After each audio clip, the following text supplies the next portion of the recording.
Welcome to today's episode of Words of the Wise. Today I have Chief Tarmann from University of Wisconsin, Oshkosh PD. He has been in law enforcement since 2002. So if I'm doing quick math, over 24 23, years-ish, 24 years, 23, yeah. 24 years, and has been in leadership since 2011.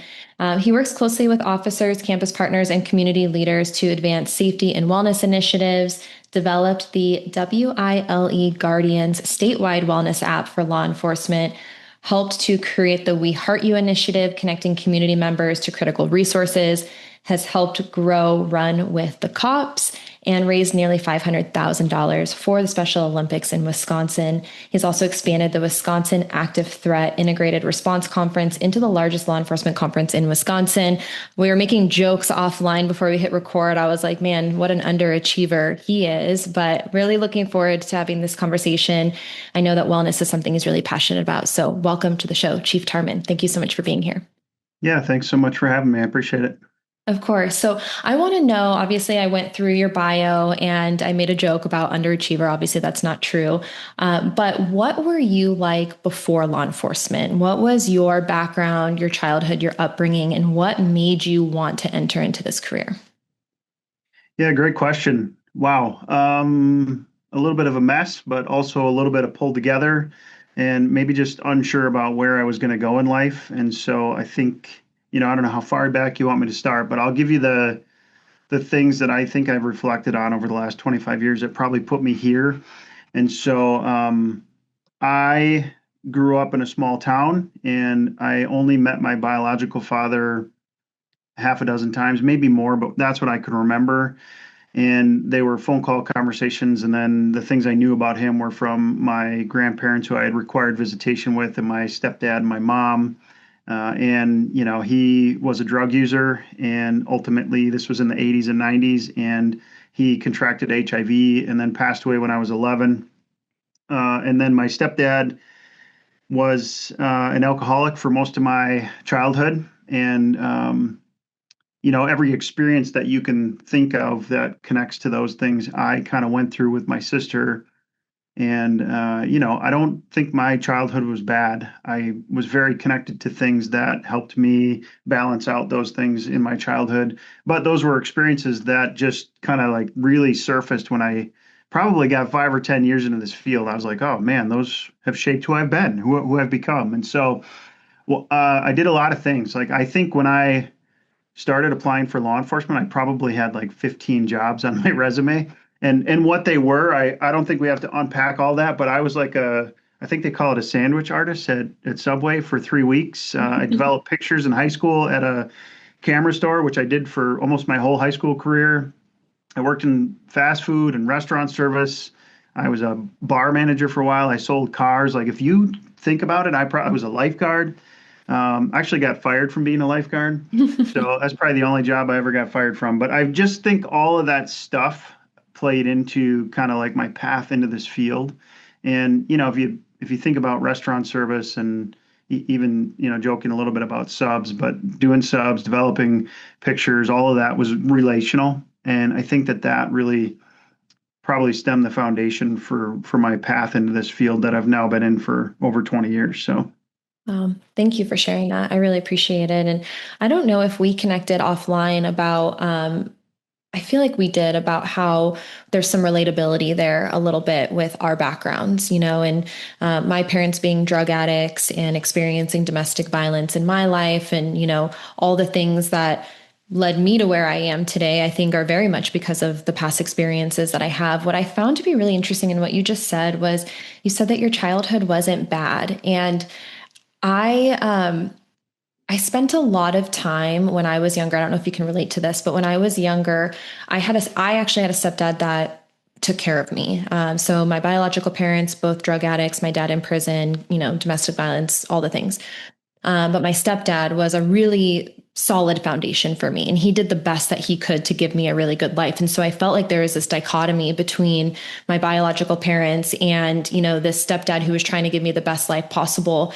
And I think to get through a lot of that, I would tell myself, well, there's a lot of people who have a lot worse. Like, I don't have it that bad. Like, I'm good. And it was almost a way for me to to survive the hard parts, to like try to have as much gratitude for the good parts as I could so that I wasn't solely focusing on the bad, so I could like actually get through it. And I don't know if you ever, felt that way or related to that, but I think it served me really well for a long time of like, okay, how can I keep moving forward? And the only way that I found that I could do that in some of those moments, and don't get me wrong, I went down a lot of really bad paths myself and made really bad decisions too. But I think that I almost had to like focus on the good stuff as much as I could.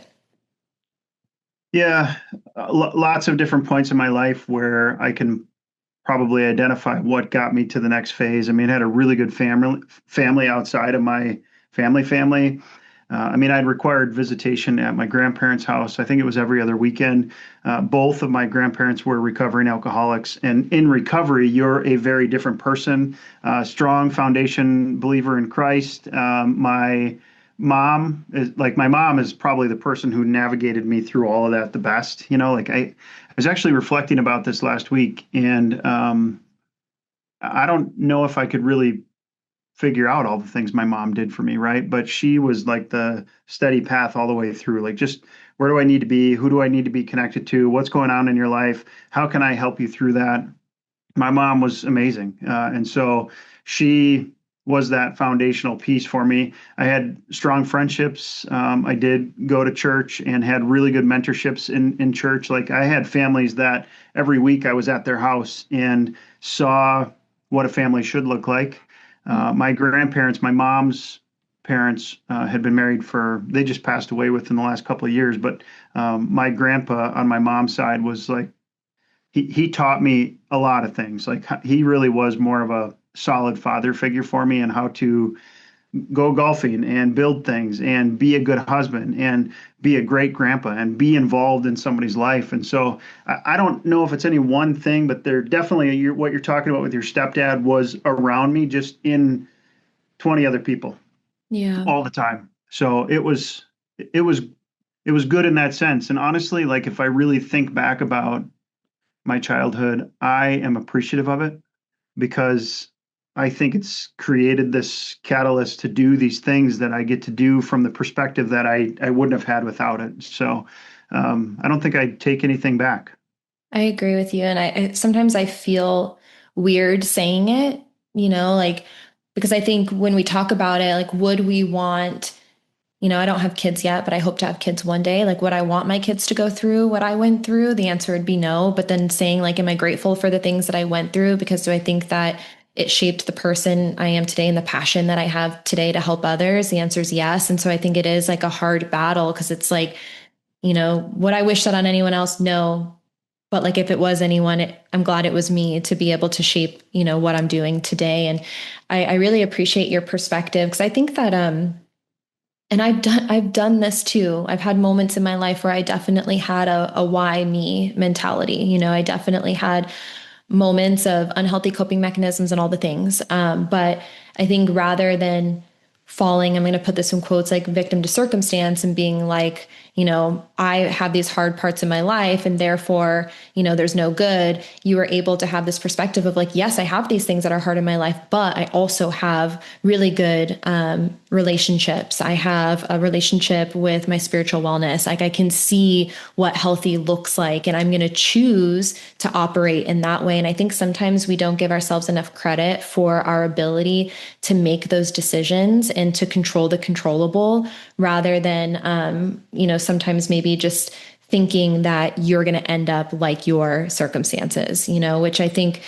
for a long time people convinced me of. People just told me like I was going to end up just like my parents. And I believed that for a long time, until one day I realized that no, I have the choice and I can choose to be someone that I want to be. I think that it's really empowering when we can take back that control over our own lives. Oh, I think you're spot on. I think that I don't know when I got to that point in my thought process, but I definitely think the same. Like, you can choose things, and it's like, so I have three kids, 17, 14, and 12 right now, and I am glad that they don't experience the things that I did. But I use those when I'm helping them, right, get through things, because they still experience life, and we all know life is challenging, right, especially in middle school and high school. So I can teach stories and talk about resilience. And it's not about like, look at these things I had to go through. It's about, let's talk about what the thing you're going through looks like and figure out how I can help you do it better. Yeah. So I agree with your perspective.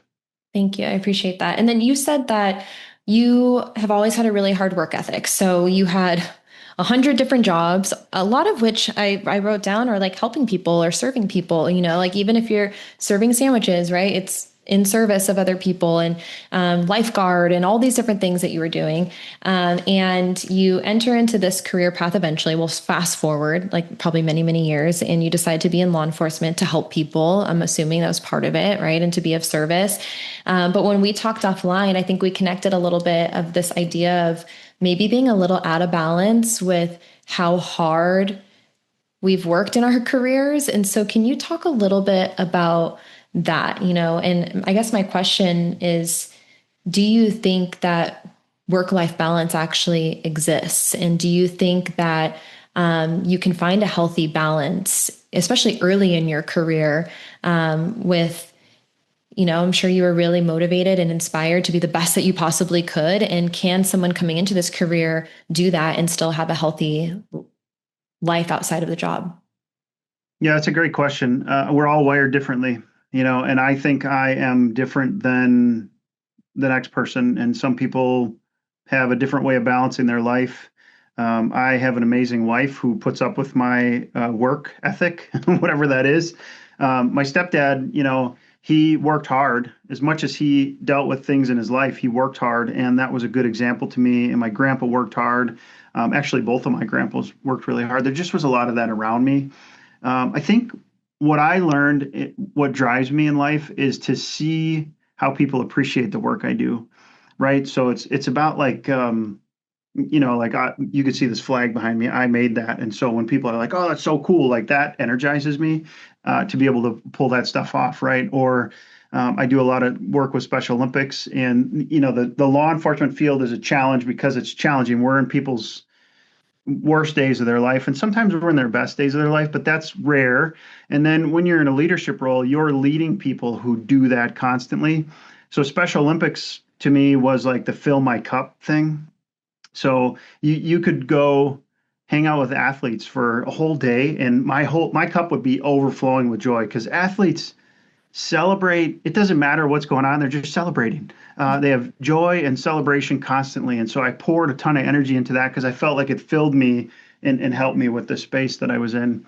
Balance of work for me is a challenge. Like if you were to say like this is about wellness, you should have a balanced work life. I would say I suck at that, and it's just because like I do a lot of things like and I don't know how to shift that. I've tried for a long time to shift it, and it just doesn't work.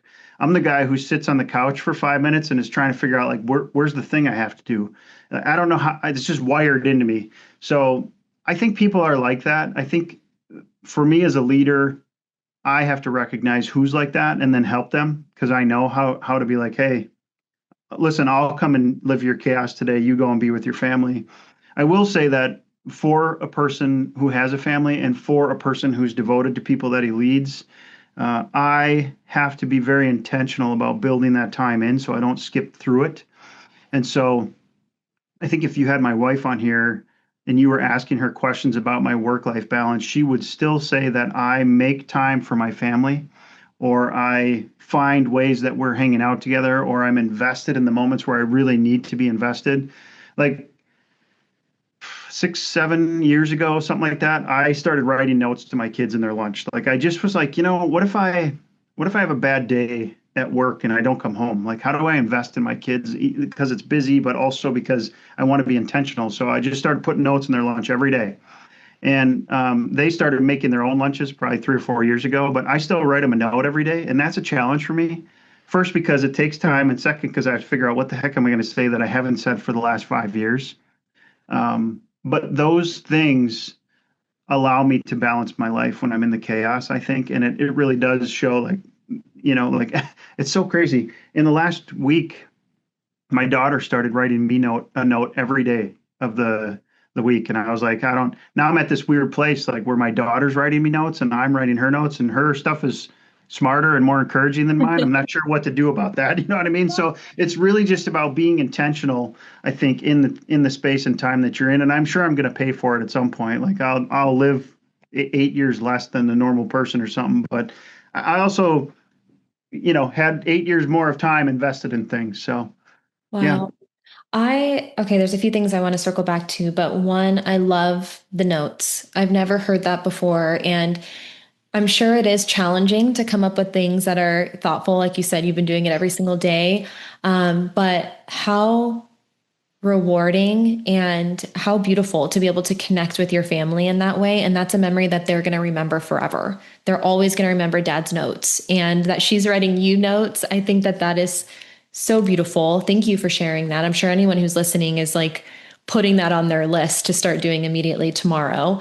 I think that we have to actually show people that we love them. I think that we don't do that enough, and I'm guilty of that. And there's been a lot of regrets in my life where I felt like I missed the opportunity because I was so focused on my career that I didn't get to say, oh, I'm going to get emotional. I didn't get to say goodbye in the way I wanted to. I didn't feel like maybe they knew that I loved them as much as I truly did because I didn't put in the effort to show them. And so I think what you just said was a reminder to me and anyone who's listening that we can do that today to start holding your loved ones tighter and telling them that you love them more often. So I thought that was beautiful. I also love what you talked about with these Special Olympics about, and this is what I wrote down, is actively seek joy.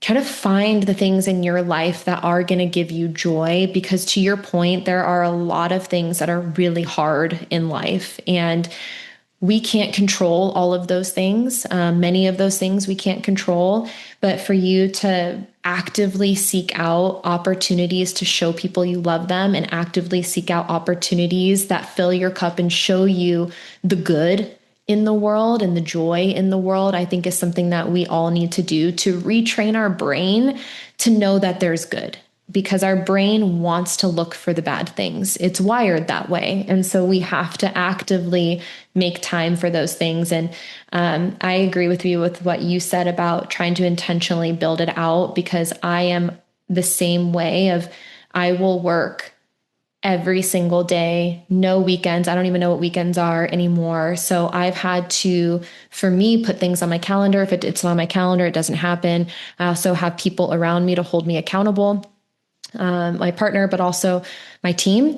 So like I'll be like trying to book all these things, and I'll have like my right hand girl be like, no, you're done. Like you're not booking anymore. And like people who will hold me accountable. And I did have a chief ask me one time, and I'm curious kind of your opinion on this, but he said, at what point do you think that it's too much? At what point is it an addiction, or like healthy versus unhealthy? And we had kind of a conversation about it. And my answer, and I would love your answer, but my thought, because I'm not an expert in this field, obviously, but I was like, I feel like we have to ask ourselves why we're doing these things. Are we working really hard and doing these things because we love it?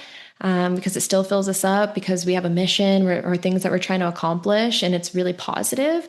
Or are we doing it because we're trying to escape or avoid the realities of maybe our life outside of work? And I think that if we all sit down, there maybe have been times of both, where for me personally, I poured myself into work because I didn't want to deal with my home life, and so I think that those are the questions. That was my answer, was, asking ourselves, well, why are we doing these things? Is it good or bad? And then that's kind of our gauge, but I'm curious to hear what you think. I don't know if I would have said it much differently than you did. I think it's really about the why. Yeah. Why am I doing this? And honestly, like for me, a strength is reflection. It's also a weakness because I feel like I reflect often and then sometimes I don't need to. But I reflect pretty consistently. Like this 2026 will be my 10 years. I started a business 10 years ago. And yeah, so you heard all the things, and I'm a chief, and I own a business, and I have 3 kids, and I could go on forever. The reflection of the business is like, I was just doing my taxes. Like, am I going to continue to do this thing? What does that look like? And so the why. Like, why am I doing it? Is it because I want extra money? Is it because it's good for me to be out there talking to people? I don't know. I ask those questions of myself. And I think when the why is super unclear, then it's probably time to really reflect and go, do I need to continue doing this? Mhm. Or, if your interest change or if there's a different opportunity that you feel like your energy needs to be poured into, then you need to make a shift. And I don't know if I've got that figured out. Um, I would like to put some time on my plate, and I don't know where to do that yet. So I'm not sure if I can give you the right answer other than just constant reflection. And I think, for a guy like me, and this is sad to say out loud, I'm either going to end up in the emergency room or I'm going to make a choice that's going to, recognize that I need to figure that stuff out. Now, I don't think I'm there. I'm pretty attentive to that. Like this last weekend, I had things I could have been doing all weekend, but I took time for myself. I took time for my family. I actually, my grandpa that I was talking about passed away February of 2024, and he collected a bunch of barnwood, right, and like just had it sitting around. And so I'm actually making a desk right now out of this wood that my grandpa had sitting behind. And so I just slowly am kind of working on that, and it's so powerful to just be in there, kind of like hanging out with my thoughts, hanging out with my grandpa, hanging out with this desk. Like it's just, and that it does take time, but it's energy filling for me, to think about the memories and the things that occurred in my life around that stuff. So it's intentional and it's the why, and then I'll figure it out. And I know I said I might end up in the hospital. I don't think that's going to occur, but I do think that's a likely outcome for some folks if they don't figure it out. Well, I think that having self-assessment will lead you in a different direction than the hospital. I think that because you have that self-assessment, you'll be able to gauge in a healthy way. I This is such a random thing that popped in my head, but as you were talking, I'm like, I bet he's the guy that has all this energy and doesn't have to drink a bunch of coffee. Am I right in that? Or I only drink one cup of coffee a day, and it's not every day. But yeah, I don't yeah, I'm not an energy guy. I'm not an energy yeah. drink guy. I'm not really a coffee guy. No. I could have called that. I was like, this is the guy that has the energy just because he has the energy and doesn't like need all the coffee and caffeine. But I think self-assessment is really powerful. I think that we need to carve that time out for ourselves periodically. And even if you have to schedule it, like maybe it's once a month, once a quarter, twice a year, once a year, whatever fits you. But I think we have to zoom out, like we get so inundated in the trenches of the day to day and all the things that are going on that there's no way we can see the big picture unless we have those opportunities to zoom out and see the full picture of what's going on and where we want to go. And I'm guilty of that. Like sometimes I blink and it's been like 2 or 3 months and I'm like, what happened? And so, like you said before, intentionally building out time for yourself to be able to do those things. And for me, I have a lot of friends who are also business owners, and we all agree with the same kind of idea that like we just crave being bored. Like how can we create more space? And what you said about working with your hands, with your thoughts, with your grandfather's wood and building things, and that's giving yourself the space to it's not boring for you, but the idea is that we're not distracting ourselves with all the other tasks or social media or TV or whatever. It's giving ourselves the space to be and then choose the things that are going to fill us up. And I think that today, and I think about this from like when I was a kid, I remember, like I didn't have a cell phone until I was in high school, but when I had a cell phone, it was like analog, like we didn't have social media. It was dead half the time, like, and we still figured it out. And the kids are doing this thing now. I don't know if you've heard of this. They're calling it going 90s, which is like a dagger in my heart, but they're like, it's called going 90s, and it means leaving your cell phone at home and going like to the grocery store. And they're like so excited. And I'm like, yeah, do more of that. How can we create more space for ourselves to do things that fill us up, but also to be with our thoughts and be really mindful and present and intentional about the things that we do. So, Go 90s. I like it. we're going 90s. Hmm. So you talked about being a business owner, and I know in your intro, I kind of outlined some of the things that you do. So, you created an app, and I want to kind of dive into the when, and the why. So, when did you decide that this was something you wanted to do? Why did you want to do it? Was there something that you felt was missing in this space? And then, what does the app do? And we'll go from there. Yeah, so you said something earlier that I think was impactful to me. It was kind of like you process through things and things kind of land. I don't remember how you said it, but let's go back to the front end of this thing. So like 2020, it's COVID. Actually, I think I started command college in 2019 because we call ourselves the COVID class, right? Which I'm sure there's a line for a lot of people for that kind of thing. But ultimately, command college is like the FBI NA for Wisconsin. So it's a in residence 6 weeks over a year program. Ours ended up being about a year and a half. We were supposed to do a personal project in the class and identify what that looked like. And I had picked something out, but a lady came in one specific day and was talking about mental health for law enforcement. And I don't know, like I feel like for me, oh, this is what you said earlier. Like I never want to miss out on an opportunity. I don't know what it was. Like in early 2020, I was kind of like, you know what? I don't want to ever look back and go, why didn't I do that? Why like I thought about it, I could have done it, right? So now fast forward, I'm sitting in this command college thing and this lady's talking about mental health and I had put an app out for the university. I didn't like create the university's app, but I worked with a company and I really knew their platform. And so I had built a relationship with the owner of this company. And I'm literally sitting in class and I'm typing an email to the guy because it just hit me like, oh, I could create an app. Like we should just have these resources in our fingertips. And so I email the owner of the company and I'm like, hey, I need your app platform for free and I need it for a year. And I'll figure out how to pay you if you let me use it for a year, but let me use it for a year so I can maybe build this cool thing. And he literally emailed me back within about 10 minutes and said, okay. And it was because the guy knew me. Like we had built a relationship and he knew like this dude could pull this off. You know what I mean? Yeah. And so I met my teacher on a break who I had already picked a project for. And I said, hey, this is going to sound crazy. And I know it's going to sound like a big project, but I promise I'll get it done. And I mean, COVID hit, that certainly helped me. But, I spent, and this probably did frustrate my wife, but I spent hours sitting on my couch, but next to my family, like building this app, right? Not like I built it from scratch, but there's like a platform. I knew how to use it. I built this app. And the app was really around the sole idea was to save a life, to save a law enforcement life, right? Like somebody who might be thinking about suicide and has worked in this field and has nobody to go to. How do we help save them? Because law enforcement suicide is outrageous, right? Like high numbers. And I did. I ended up building an app. It rolled out October 2020. Really, what it was national. I talked to national resources that were out there. I talked to peer support teams locally, and we just pulled it all into an app called Wiley Guardians. The WILE is Wisconsin Law Enforcement, basically. But now, in 2023, we actually rolled out a new version of it. It's grown, and there's a new version of the app. It's so much easier to use, but it's free. So every law enforcement officer, whether or who's sworn, and then anybody non-sworn who works in the law enforcement field, can just request an account, and then there's somebody behind the app that approves it.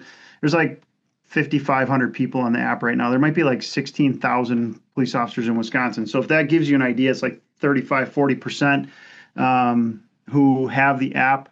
I know of two specific stories where we've saved somebody's life through the app, and it's just a real time connection to somebody.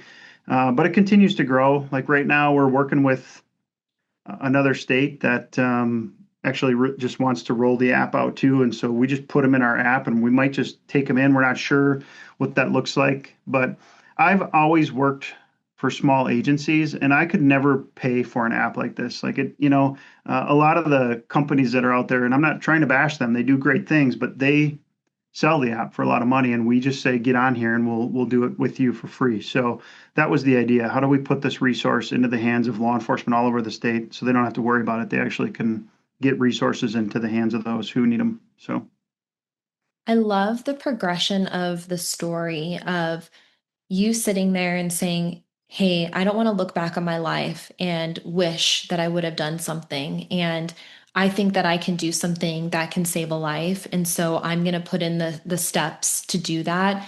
And the primary objective was how can we save one life? And now we're on this podcast where you're talking about how you know for a fact that you've saved multiple lives. I think that that is a huge inspiration to anybody. And I think that we all want to get to the end of our life and be proud of the things that we did and know that we did them for the right reasons. And so I appreciate you sharing that. And I'm sure everybody right now is writing down the app and wanting to reach out to you at some point. But okay, so you created this app.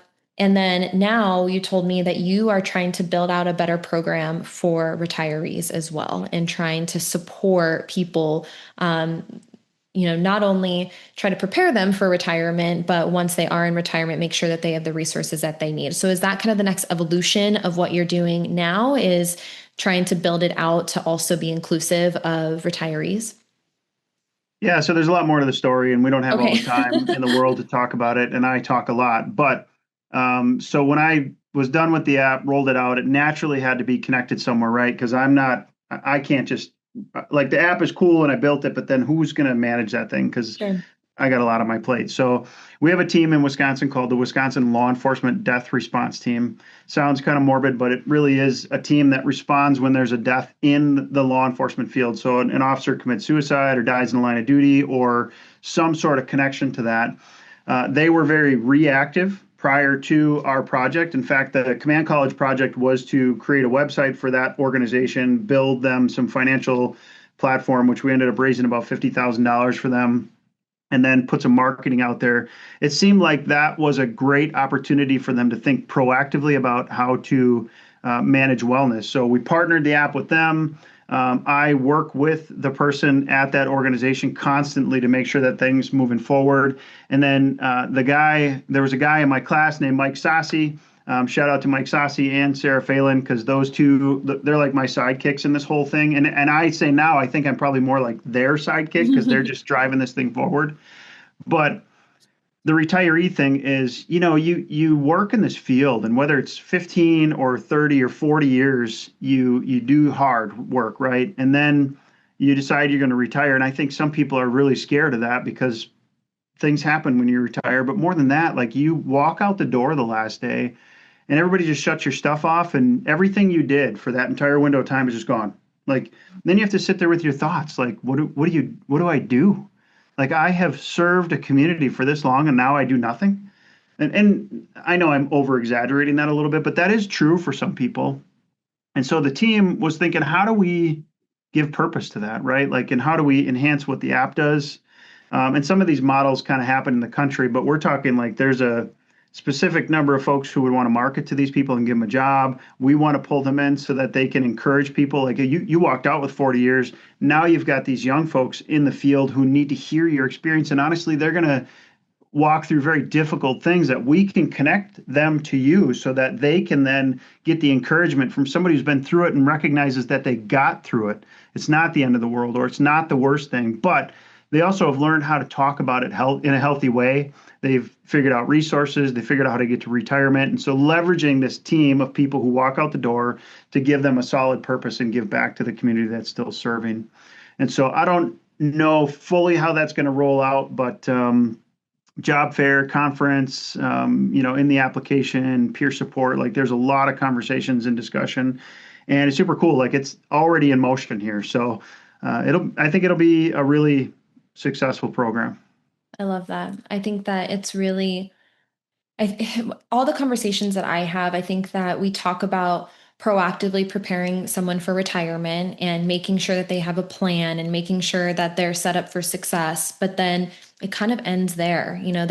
There really aren't a lot of widely used resources for retirees. And I have talked to a lot of retirees that feel the same way. They're like, yeah, my key card just stopped working and everyone Mhm. stopped talking to me. And that was the end of it. And I think that that is really hard if you don't have anything else going on for you, if you don't have a plan. But also, I think that feeling valued for the work that you did and feeling like you can still have some sort of connection to the people in the community, I think is something that will allow retirees to feel more fulfilled. So I love that. I think that's really cool. You had mentioned earlier about knowing your why.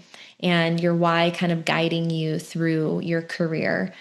Has your why stayed the same or has it changed?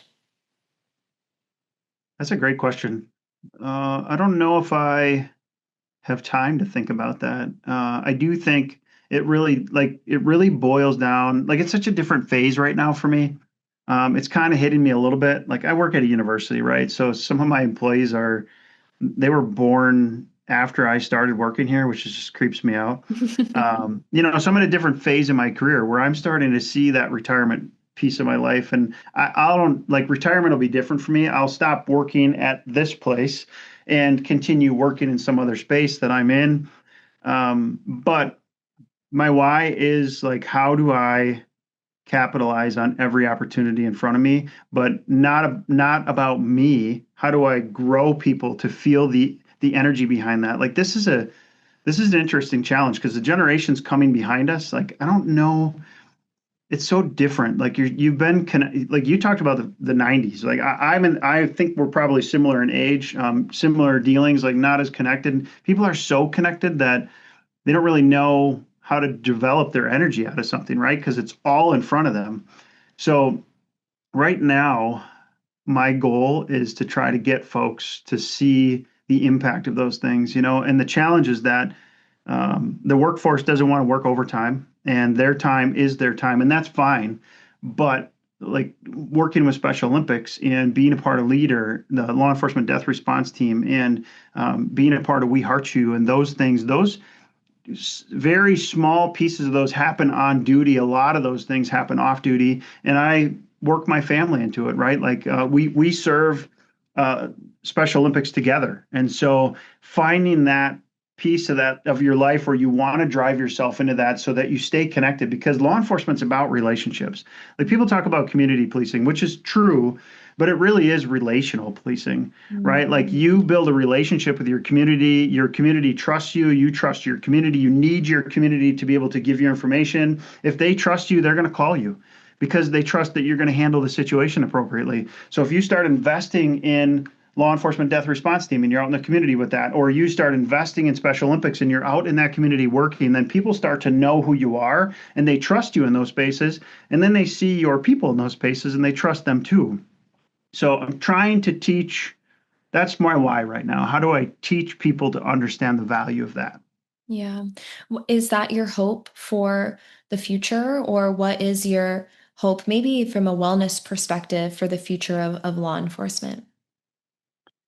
I think my hope is that we just stay engaged, right? Like I think we have to be able to recognize that our community, like I think about Sir Robert Peel, like he talks about law enforcement. I mean, this is back in the 1800s, but he talks about law enforcement officials just being the people who are paid to do the work, but we all have the responsibility of safety. So when I get paid to do the work, it's my responsibility to go build relationships with people in the community who have the same responsibility. I just need to help guide them. Here's the situations. Here's what we do. Here's what we get out there. Like we run something called the Torch Run, which is, I mean, it's a worldwide thing, but we do it here locally. And we had some athletes at it this last year, and one of them came up to me and was talking about a situation that she had gone through, and she just didn't want to talk. She didn't trust police officers, didn't want to talk to the agency that the circumstance happened in, but she wanted to talk to me because I had a relationship. And then I was able to listen and connect her and build confidence in that other people because of that relationship. So the answer to your question is yeah, like we got to get there because that's how we do better in our communities. Like we just need that to be how we police, I think. Well, I think the interesting part about everything that you just said about building those connections and those relationships relates to wellness. I think that everything that you said before about how that fills up your cup and how you feel rejuvenated and you feel joy and you feel like you're helping people, I think that those efforts make you feel like you can have longevity in an otherwise really challenging career. You said this earlier that a lot of times it's the worst day of someone's life that you're, entering into the picture, and, you're there to help them. And you don't always get the validation or the thank you that you deserve. And so for you to actively engage with the community and do these things that are above and beyond maybe, the typical shift that you're on, that I think gives you a sense of purpose and value and wellness. And it's going to help you through those times of burnout because you have those positive reinforcements where people are saying thank you. And, there's evidence in the world that you're doing a good job, and so I think it's interesting because I think the two of them are tied really closely together, but maybe we don't often talk about that. Oh, I think you're spot on. Like I am a healthier person because of the things that people invest into me because of those spaces I'm in. And if I'm healthier as a person, then the way I react to the community is healthier. And then the way that they see me reacting actually builds trust. And so that actually makes it easier for me when I go and manage the situations. It is totally a Yeah. loop. And the other thing too is like people who do this work in those spaces, like in the uniform, go and do the volunteering work in those spaces. Those are great people. And you end up networking with those people. And then when you're frustrated or there's a situation going on and you call them, you know what they do? They listen to you. And then that's what I need. You know what I mean? I just need somebody to listen to me. I don't need to complain about it. I just need to talk through it so that we can all work together on it. And then we move on. And so now I have a healthy output for the things that are bothering me because I trust these people and I know they're not going to like fuel my situation. They're going to help guide me through the situation. Yeah, I love it. I agree with you. I think everything that we do is a ripple effect, and everything comes back to us through those efforts. And I think that you impact so many different lives than through those acts. But then, like you said, it pays forward, right? Or it comes back to you in the end. But my last question, and I agree with you, I think we could talk forever. And there's so many more things that I would love to pick your brain on. But my last question is for that younger generation. What words of wisdom would you share with them that maybe you wish you would have known earlier, or something that's helped you along the way that you want to pass on to them? Yeah, I've thought a lot about this question specifically because it's challenging. It's a challenging answer for a lot of reasons. I teach a class at a technical college, and it's called Employment Strategies, and I really try to teach people how to get into this field. And on the front end of that class, I'm usually telling people like you have to figure out how you're going to manage the things in the career. Like we all know that you get into this space, right? And it's going to be hard. Like you're going to deal with hard situations, you're going to respond to hard calls, you're going to see death and despair and frustration, and you're going to go to things where people don't want you there, but you have to be there to manage the situation, and they're just going to call you every name in the book. And so understanding that on the front end and figuring out how to navigate through that is important. And I think there's a segment, and I don't know what this is, but there's a percentage of the community who gets into the field who thinks it's okay, I can handle it. And you can do it that way. But then what we just talked about actually becomes the opposite of the situation because you end up eating all of that and taking it in. And then that actually comes out to the community and it makes things adversarial. And there are amazing superpower people who can do this job, and that doesn't happen to them. But I would say more than 75% of the time, like it is going to impact somebody. And if it doesn't impact them, it's going to impact their family. So my advice is to figure that out on the front end. Like, what's your healthy output? Like working on that desk for my grandpa, that's a healthy output for me. Being engaged with Special Olympics, that's a healthy output for me. Writing notes to my kids, like that is a way for me to feel like I'm pouring something into them out of the circumstances that I deal with in the community, right? So I can speak into them and give them encouragement based on things that I see regularly, and that's an output for me. Um, Understand peer support's okay. Be vulnerable for the family. You have to tell them just enough, like not overshare, but you have to tell them just enough so that they understand what you're dealing with and be vulnerable with them, or they separate, right? You start losing distance between you and them. And so I try to get this into the minds of folks. Like we actually have a counselor that we contract with here at our police department, and she just comes and does ride-alongs with my staff, and they have to meet with her once a year, whether they talk or not. They have to meet with her so that we can build that relationship, and it's just healthy. So, and then the last thing is at year 3 or 4, you don't have it all figured out. Just know that, right? Like I don't know what it is about year 3 or 4, but you got it all figured out, and then you're like, I got this, and I'll see you all later, and you leave everybody behind. You still need those people. They're going to help you, and it's really important. So hang tight. You really probably do have a great thing going, but you need the people next to you too, because they're going to help you through the difficult times. So that's probably my words of advice on the front end. Thank you. Thank you so much for being here today. I really enjoyed this conversation. Thank you for sharing. Yeah, thank you for having me. I appreciate it. Of course.